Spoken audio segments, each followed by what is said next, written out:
Hello good afternoon everyone. Then I hope आप सभी लोग ठीक होंगे। तो बात करते हैं सीधा टॉपिक पे। जैसा कि हम सभी जानते हैं कि हम लोग थर्ड पेपर पढ़ रहे हैं। थर्ड पेपर की हमारी लास्ट यूनिट चल रही है। लास्ट यूनिट के लास्ट पॉइंट चल रहा है 5.5।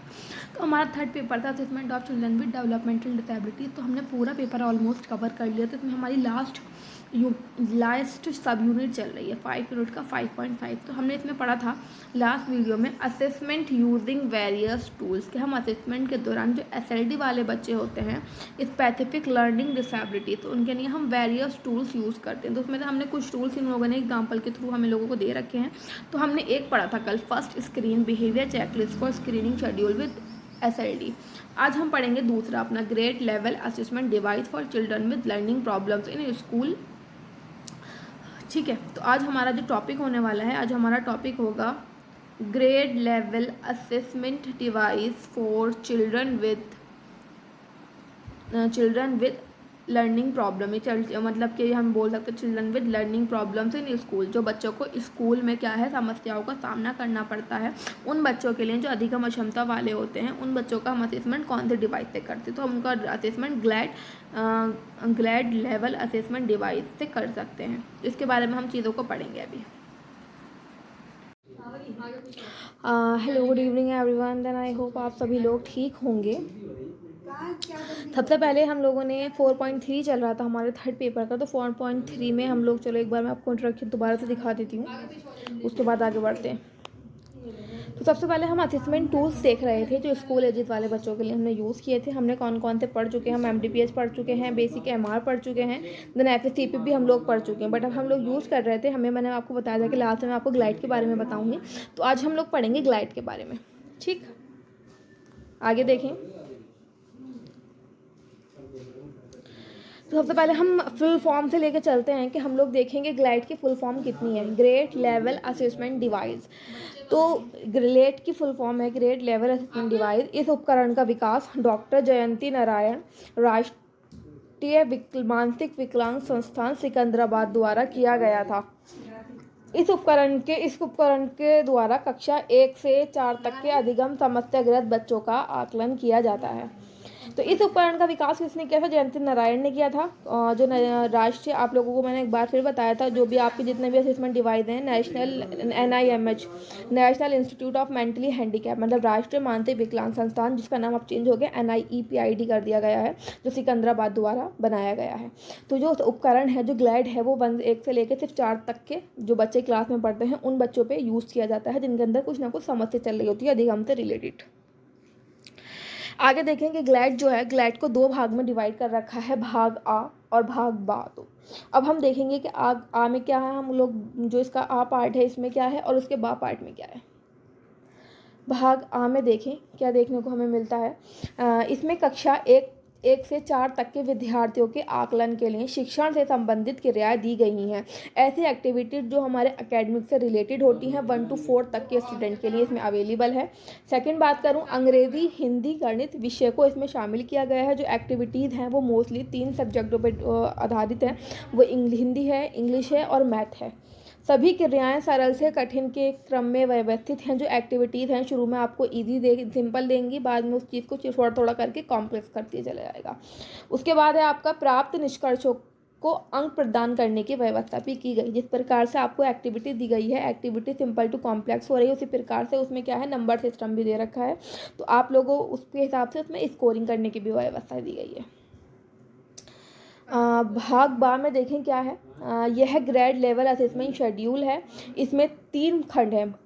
ठीक है, 3 खंड है कि करके हम इस खंड को पढ़ेंगे। सबसे पहले जो हमारा एक खंड है उसमें क्या है, इसमें सामाजिक पृष्ठभूमि विवरण लिखना है, जिसमें बच्चे का नाम हो गया, मतलब बच्चे की जो पर्सनल इन्फॉर्मेशन है इसमें वो हमें मेंशन करनी है। मोस्टली अगर हम बात करें सीधे तौर पे, इसमें क्या है, बच्चे का नाम लिखना है, बच्चा किस एज का है, बच्चे का क्या लिंग है, वो क्या मेल है फीमेल है, उसका एड्रेस क्या है, वो कौन सी कक्षा में पढ़ता है, वो कौन सा उसका क्या स्कूल है, कौन सा स्टैंडर्ड में बच्चा पढ़ता है, उसके परिवार का क्या स्टेटस है, इकोनॉमिक स्टेटस क्या है, उसका सोशल स्टेटस क्या है, उसके परिवार अभिभावक के मतलब थोड़ा इन्फॉर्मेशन, उसके अभिभावक की शिक्षा, उसके विद्यालय के पिछले जो भी लास्ट 3 ईयर्स का उसका क्लासेस होगा, उसके जो भी उसके परिणाम होंगे, जो भी उसका रिजल्ट होगा क्या है, उसको भी लिखने की क्या है, उसको भी लिखित हमें क्या करना है, उसकी भी हमें आगे चल के उसका व्यवस्था करनी है।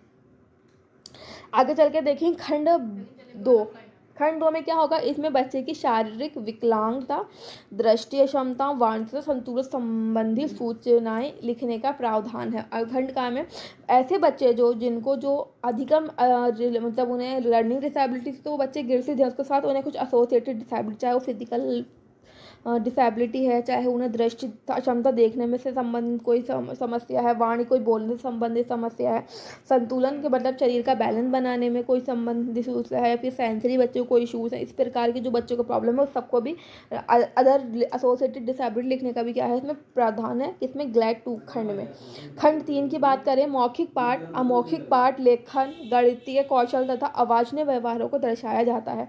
जिस तरह से हम सभी जानते हैं जो बच्चे लर्निंग डिसेबिलिटीज़ वाले होते हैं उन्हें क्या है, verbal reading and then non verbal reading, उनके जो लिखने वाले राइटिंग वाले स्किल्स होते हैं, या फिर उनके मैथ कॉन्सेप्ट होते हैं, या फिर उनके कुछ ना कुछ व्यवहारों में समस्या होती है। इस प्रकार के जो उन बच्चों में समस्या देखने को मिलती है, तो ठंड का में क्या है वो चीज़ पे फोकस किया जाता है। तो अंत में आपको यहाँ पे एक चीज़ शो कर रखी है, क्या है, अंत में एक सारांश अभिलेख लिखने के लिए भी प्रपत्र दिया गया है। टोटल चीज़ों को क्या है एक्सप्लेनेशन के साथ सब कुछ लिखना है। तो अब हम लोगों ने पूरा पढ़ा, क्या पढ़ा हम लोगों ने, ग्लैड के बारे में। तो ग्लैड हमने पहले से पहले इसके फुल फॉर्म देखा। ग्लैड की फुल फॉर्म क्या है, ग्लैड लेवल असेसमेंट डिवाइस। इसमें मैंने आपको कुछ अलग आपके साथ अभी आगे भी हम लोग डिस्कस करेंगे किस तरह से चेकलिस्ट होती है, किस तरह से चेकलिस्ट होती है, किस तरह से उसकी वर्कशीट्स पर काम कर रखा है, वो सब चीज़ें आपको भी आगे देखने को मिलेंगी। तो जैसे हमने देखा था कि मैंने आपको बोला हमने थोड़ा सा इंट्रोडक्शन पढ़ लिया ग्रेड का। अब हम बात कर रहे हैं चेकलिस्ट की। जो ग्रेड लेवल असेसमेंट डिवाइस है वो चिल्ड्रन विद लर्निंग प्रॉब्लम, जिन बच्चों को पढ़ने संबंधी समस्या होती है स्कूल एज में, उनके लिए प्रोजेक्ट फंडेड बाय। इस प्रोजेक्ट को फंड किसने किया था, ICSSR ने इसे फंडेड किया था। इसको किसने डेवलप किया, इसको जयंती नारायण ने डेवलप किया था, बनाया था, जिसके through national institute for the mentally handicap NIMH, जिसका नाम चेंज करके अब NIEPID कर दिया गया है, उसके सिकंदराबाद के थ्रू जयंती नारायण ने क्या किया था, इसे डेवलप किया था। अब हम आगे चल के देख लेते हैं चेकलिस्ट एक बार। चेकलिस्ट की यहाँ पे आपको एक इंडेक्स टाइप दे रखा है कंटेंट, ठीक है। तो ये फॉर्मेट है जो हमारा ग्रेड लेवल असेसमेंट टूल है, इसे फॉर्मेट वाइज डिवाइड कर रखा है क्लासेस की बेसिस पे, 4th क्लास तक। इसे आपको यहाँ दिखाई शो कर रहा है, आपको फर्स्ट क्लास है। फर्स्ट क्लास में आपको क्या दे रखा है, आपको इंग्लिश, हिंदी, है ना, और आपके mathematics including separating scoring sheet, मतलब कि आपको स्कोरिंग शीट भी इसके बेसिस पे दी जाएगी। हिंदी, इंग्लिश और मैथमेटिक्स के कुछ क्या है आपको एक्टिविटी की शीट दे रखी है 4th क्लास तक। यहाँ पे आपका फॉर्मेट 1 में क्या लिखा है, क्लास 1 की शीट्स हैं इस तरह से। उसके बाद आपकी क्लास 2 की भी शीट्स हैं, क्लास 4 की भी शीट है, क्लास 3 की भी शीट्स हैं आपको, ठीक है।